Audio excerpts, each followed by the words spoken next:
All right, welcome back. On today's episode, we're changing a radiator on a 2004 Honda Odyssey. We've changed it before. I don't think I actually did a video on it though.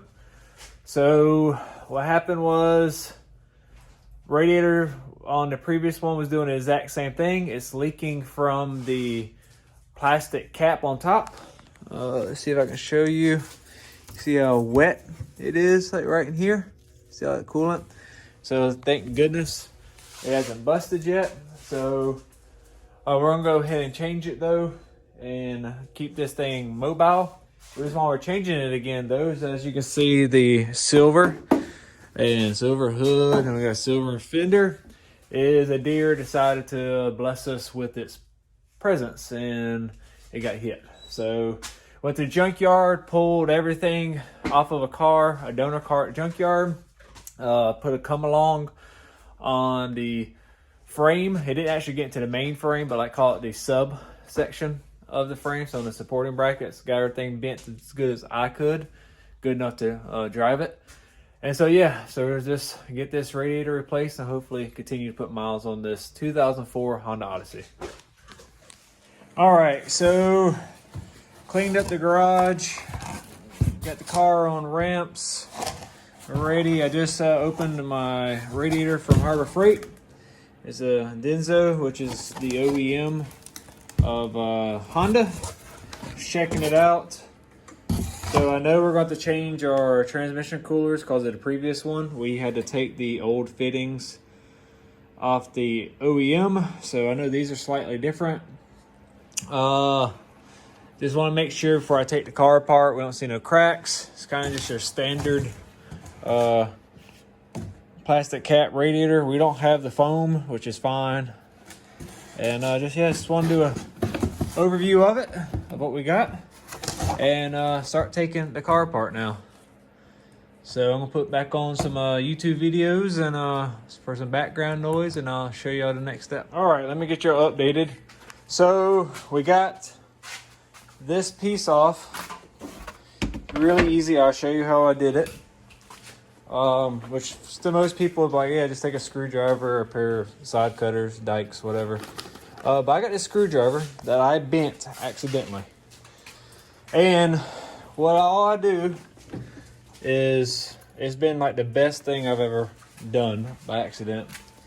You take your clips here and you put it, and you can see how it gives you that prying motion, and then you just pop it up and it'll come up like that, and it's easy, right? So pretty basic. Just removed all of these. So now that's done, right? And this is all loose. Well, I'll tell you, you got some clips here. It's not worth even dealing with them.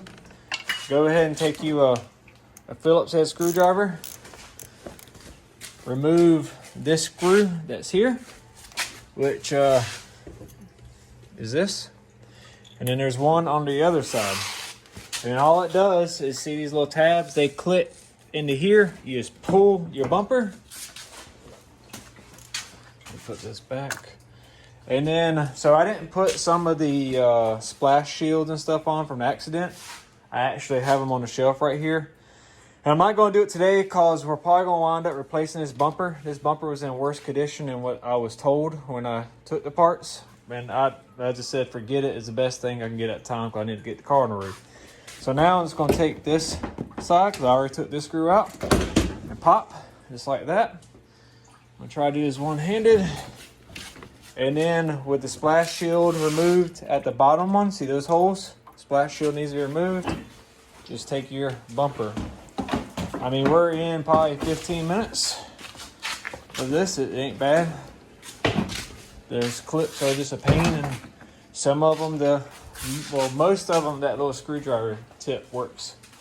So now my radiator's through a draining.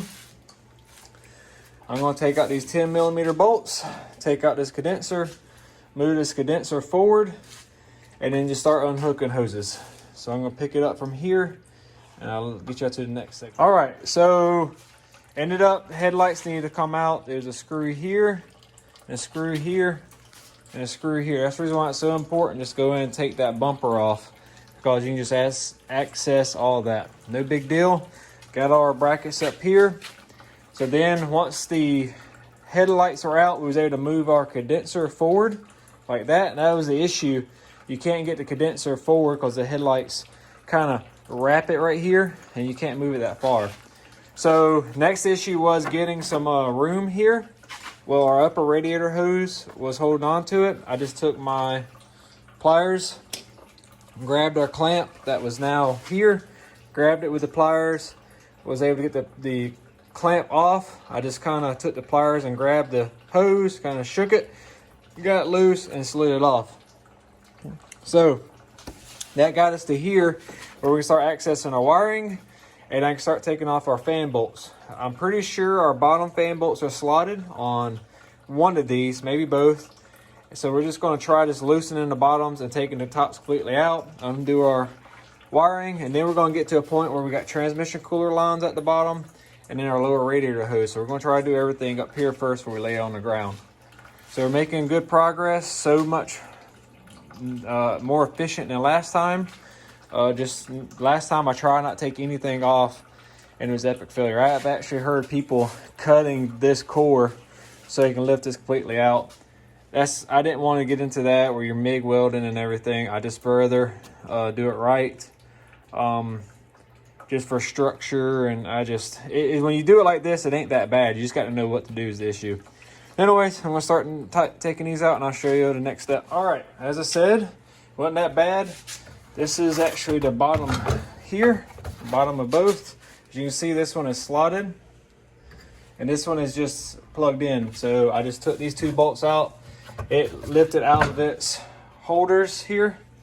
Then I unplugged the top. And this one, I guess we didn't tighten it down last time that good. It literally just slipped out.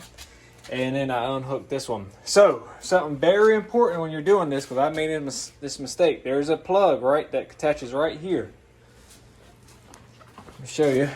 You got this side coming out of the main harness. You got this side going in. Well, this side actually clips to the fan. And this side is from your compressor. So what happened was I had damage from my deer and my condenser was all tore up at that time. I thought all the Freon had leaked out because the AC worked when we first moved it home, or we took it home, limped it a mile or two. And so it sat a month or two before I got all the parts, and now the AC didn't work. So I got, oh dang, needs Freon.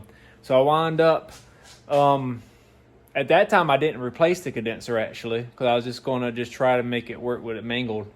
And I wound up going to get the AC serviced, and it did have Freon. I forgot to hook this up, this plug right here. So it was just dangling. So there you go, simple mistake, but cost me money because in the inconvenience of just simply plugging it up. So now we're at this point of the radiator. You can see how much room we have. We can slip it out with this in the way and everything. We just undo our lines for our transmission, which is these two. We can access our clamp here. We actually might be able to do everything from the top, and we're going to pull it out. So yeah, let's get to the next step. All right, radiator out. Not that bad of a job. If you follow these steps, you're good. So I just took adjustable actually and took these two cooler lines off. Next, there's the cooler lines. I have a 10 millimeter here and a 10 millimeter there. That was easy. Just scoot that out the way. You do leak a little bit of any transmission fluid. If you keep your bucket where it was originally, everything drains out this hole. Everything just kind of seeps into here. So just keep your bucket there. Same thing with your transmission, or when you drain your antifreeze, it comes out a little bit here, but the rest of it comes out here. So I just got my bucket kind of in the two. So we got that. You can see where I left stuff from the last time. Casualties of war. Other than that, now we're going to start dressing our other parts. So we're going to take our bushing here, our garment, and move that over there. We don't want to forget about that. We want to take our nuts here and move that over there. We want to change out our ends for our transmission lines because they're slightly different. The new radiator comes with them. I'll tell you they're not the same pitch. Just go ahead and swap them out. I tried not to do that and I failed. And then once we get that, we'll throw it back in and reverse everything we did. And we'll see if we run into any hiccups. All right, super easy job. We're killing it. It was just nothing but plug everything back in. Don't forget our compressor harness. Plug electric fan in, plug electric fan in. Everything I was able just to use electric ratchet, and every once in a while I'll grab my other just hand ratchet just to make sure everything's tight. Another thing I like to do is I take WD-40 on my hoses, put a little bit around it, and so the next time I do this, because I plan on keeping this car a while, it'll be a little bit easier to get on and off, and it makes it a little easier to slip on. So I finished doing that so I don't rattle you all around. And then I'll show you how I flush my coolant, which is with like a gravity bubbler deal, like $10 on Amazon. Super efficient. And I'm just going to keep on wrapping this up. Just want to show you the WD-40 in progress and any ankle biters that could have came up. All right, so everything's back together. About a 2-hour job, making good time. So this is our Amazon special funnel. They call it spill proof, but I tell you that ain't what we're looking for. I mean, that's nice. I got my bag of different adapters. Pretty much, we just need to find the right adapter. I think it's gonna be blue, this car. And what we're doing really, I think blue is gonna be it, is then you need this is the O-ring that seals it. And we'll know when we put this in here. One of the things to remember is taking these off. These O-rings are bad about staying in here. And you'll have issues later because your cap won't do what it's supposed to. It like locks it out, and I can't remember what it was doing, but it wound up being the O-ring that was giving me issues. So we're nice and tight here, and what we do is we put this on top. And what we're chasing is getting the fluid above everything in the car. This has a rear heater too. So another good thing about this car being in the on ramps, that should create all the bubbles and everything from the heater system, anything that could have got air in the coolant. This is going to be the highest part of the system and help burp this system because they are very funky, especially minivans with rear heaters, about getting all the coolant out. And pretty much what will happen is you'll start overheating and you have an air bubble, and then sometimes it'll pass through the water pump, sometimes it won't, and you just got to keep burping this. And I found that has solved most of my issues with burping these cars. Just having it in here, put in a little slow, run it till your thermostat opens, give it RPMs till pretty much nothing's going, and that wasn't, they pretty much burped. I'll tell you one time, this car didn't, and it's a lot of it's caused this rear heater. It didn't burp like I needed it to, and saw it started getting hot on my test drive, came back, did this all over again, and it burped fine. So I'm gonna put some coolant in it, and then I'm gonna open the garage door and start letting this thing idle and burp. So I'll show y'all kind of how it's working. See how it's burping? It's getting all that air out of there. And it'll continue to do that. And we'll just put some, I already put some straight coolant in here. So this is just some leftover from where I drained from something. It has a slight tint to it. I remember saving it for some reason. But anyways, we'll let it hang out for a minute and then see if anything else burps. And then I'll crank the car up. Hey guys, so I forgot to do an outro to this video. Just got caught up in doing things. So we did test drive the car. Everything seems fine.